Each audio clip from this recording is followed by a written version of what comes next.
Hello dear student, बहुत बहुत स्वागत अपने YouTube चैनल कॉमर्स में संजीव सर में। और आज हम लोग डिस्कस करेंगे अगले न्यूमेरिकल के बारे में, जो कि अंतिम खाते का बहुत इंपॉर्टेंट है। अगर आप हाई स्कूल की बोर्ड परीक्षा इस बार देना चाह रहे हैं या आपके 11th में अंतिम खाते हैं, तो अंतिम खाते को सीखने का सबसे सरल तरीका, आप पहले क्वेश्चन से इसकी प्लेलिस्ट में चले जाइएगा।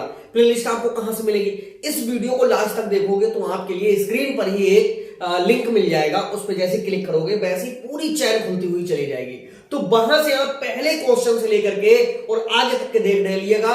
आपको अंतिम खाते किसी और जगह से सीखने की जरूरत ही नहीं पड़ेगी। और हाई स्कूल की बोर्ड परीक्षा में कौन सा प्रश्न आएगा, ये 100% मैं आपको बताऊं कि जो हम यहां पर पढ़ा रहे हैं उनमें से ही सारी एंट्रीज होंगी और केवल वहां पर संख्याएं बदली हुई होंगी, बाकी जो एंट्रीज होती हैं वो सारी की सारी वही होंगी। तो आइए शुरू करते हैं और समझाते हैं। अगर आपको कहीं पर दिक्कत हो तो हमारी पूरी कॉमर्स की टीम लगी हुई है। ऑफिस का नंबर, व्हाट्सएप नंबर हम आपको दे देते हैं 9719811101। ये ऑफिस का नंबर है, जहां से आप ग्रुप में शामिल होना चाहोगे तो वहां से हो सकते हो। निःशुल्क है ग्रुप में शामिल होने के लिए, कोई चार्ज नहीं देना है। आपकी हेल्प के लिए स्टार्ट किया है ये 97 198 है 3 बार 1 0 1, ठीक है। और आप अपनी अच्छी तैयारी कीजिएगा।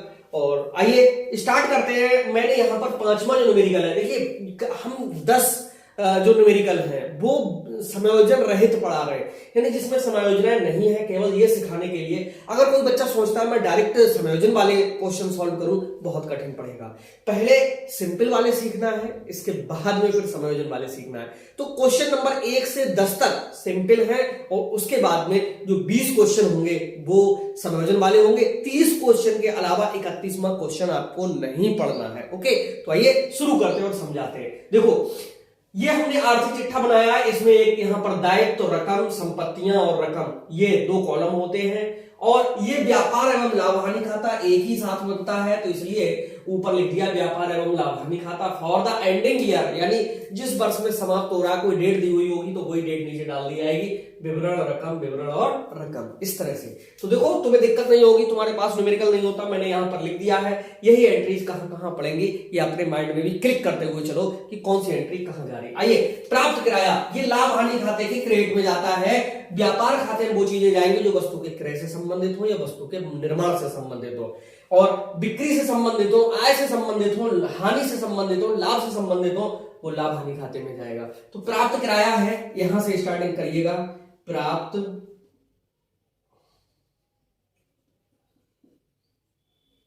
किराया, और वो भी कितना है? 2000, यहां लिख दीजिए 2000। पूंजी 8600, पूंजी यहां लिखी जाती है, पूंजी 8600 है। संयंत्र को हम प्लांट कहते हैं, ठीक है। संयंत्र जो कि है 8000 कितना है? 600 है, सॉरी 1700 है। एक सेकेंड, 1700, 1700। विक्रय 8200 है, विक्रय यहां आता है, विक्रय 8200। इसके बाद में किराया 4000 है, किराए को भी अंदर ही लिखेंगे, कितना? 4000।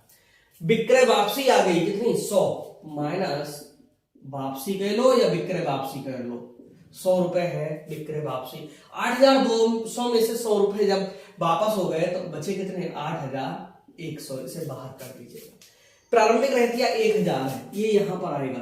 प्रारंभिक रहतिया कितना है? 1000 है, यहां डाल दो। इसके बाद में है आहरण 400, पूंजी में से घटता है, माइनस आहरण, ठीक, 400 यहां से घटा देंगे।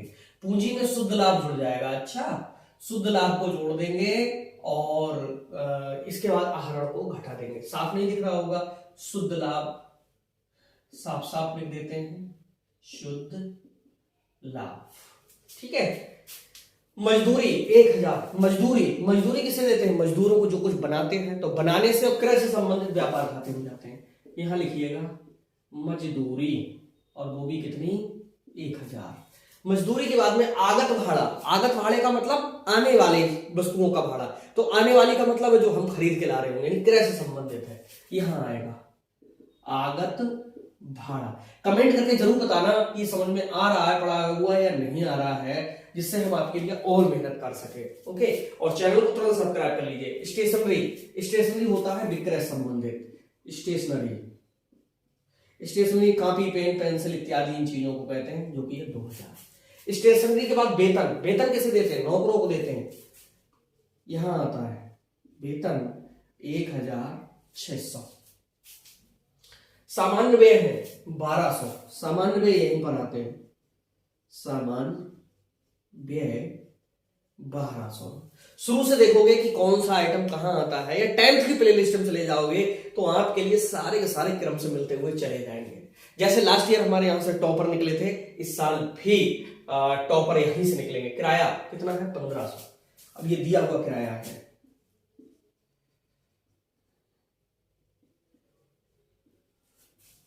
इसके बाद में क्रय वापसी 50 है, माइनस करेंगे यहां पर वापसी, और वो भी कितने, 50 रुपए। यहां बचे 3950।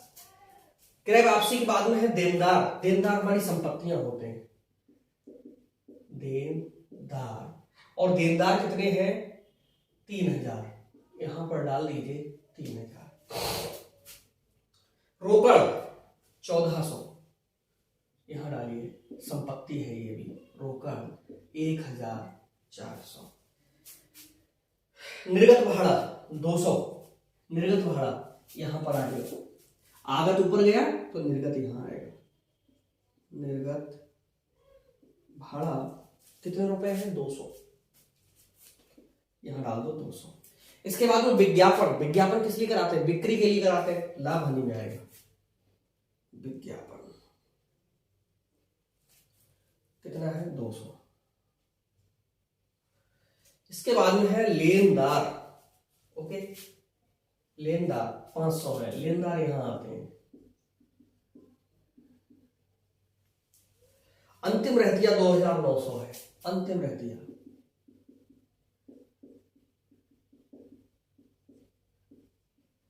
2900, और अंतिम रहतिया हमारी संपत्ति में भी जाता है 2900। उम्मीद है कि जो एंट्री जहां पढ़नी है आपने देखी होगी और सब समझ भी ली होगी, धीरे धीरे आप सीख पाओगे। तो आइए इसका आंसर निकालते हैं। इसका जब टोटल करेंगे तो ये हो रहा 8 और 2 10, और 900 100 11000। ठीक है, इधर भी टोटल पड़ेगा कितने हजार का, 11000 का। ऊपर वाले सब इसमें घटा दो। देखो 3900 में जब 50 जोड़ेंगे और तो 3950 के 4000 हो जाएंगे, क्योंकि यहाँ 85 तो कम है 4000 में, तो ये 4000 हो गए, एक ये 5000 और एक ये 6000। 6000 को जब घटाएंगे 11 में से तो आप भी जानते हो कितना बचेगा, 5000। ये हमारा कहलाएगा सकल लाभ। आंसर देखना इतना है भी या नहीं भी है। हाँ है, 5000 है। ठीक है, अब जो सकल लाभ है इसको नीले लिखते हैं। नीले का मतलब होता है नीचे ले गए, और यही वाला जो है यहां लेकर के आ जाते हैं। कितने हजार, 5000, और लिखते हैं सकल लाभ नीला। नीला का मतलब नीचे लाए। ठीक है, 5 और 2 कितने हो रहे हैं यहां पर, 7000, और ये भी टोटल होता है कितना, 7000, और यहां से जो अंतर आएगा वो होगा शुद्ध लाभ का। तो देखो कितना हो रहा है, 2000, एक 3000, एक 4000 और एक 5000, तो 1000 वाले हो गए। 200 200 400 500 900, 2 11 और 6 कितने होते हैं, 1700 ये हो गए। यानी 5000 और 1700 6700 हो गए। 6700 को घटाना है कितने में से, 7000 में से, तो ओनली 300 रुपए हमारा क्या बचा, शुद्ध लाभ बचा। शुद्ध लाभ कितना, 300। अब ये 300 रुपए यहां शुद्ध लाभ के जुड़ जाएंगे। ओके, अब यहां पर देखो 8600 में से 200 तो प्लस करना है, 400 माइनस करना है, ये करना होता है। 8600 में अगर 200 जोड़ेंगे तो ये हो जाएंगे 8800। 400 जब घटाएंगे तो ये बचेगा कितना, 8000 8,400 ही बचेगा। तो इसका मतलब है कि यहां पर पड़ेगा 8,400। 8,400 में 500 और जोड़ दो तो भैया इसका जो टोटल हो रहा है 8,000 कितना हो रहा है 900। अब ये 8,900 जो इधर का टोटल आया है, अगर यही टोटल उधर भी बैठता है तो सही है, अन्यथा कैसा होगा, गलत होगा। ठीक है, अरे एक सेकंड, ये 300 है, 300 सॉरी 86 और 3 कितने होते हैं, 89 होते हैं। 89 में से 4 जाएंगे तो कितने बचेंगे, 8500 बचेंगे। तो यहाँ 8400 नहीं लिखना है भाई, 8500 लिखना है।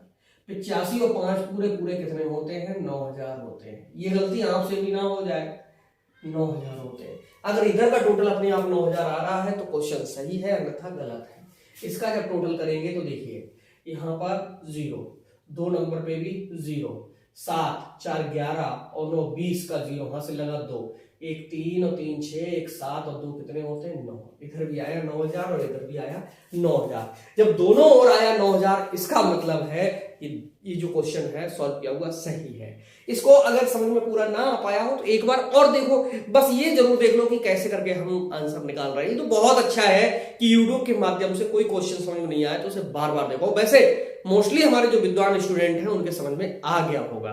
तो मिलते हैं अब नेक्स्ट वीडियो में, तब तक के लिए बाय बाय।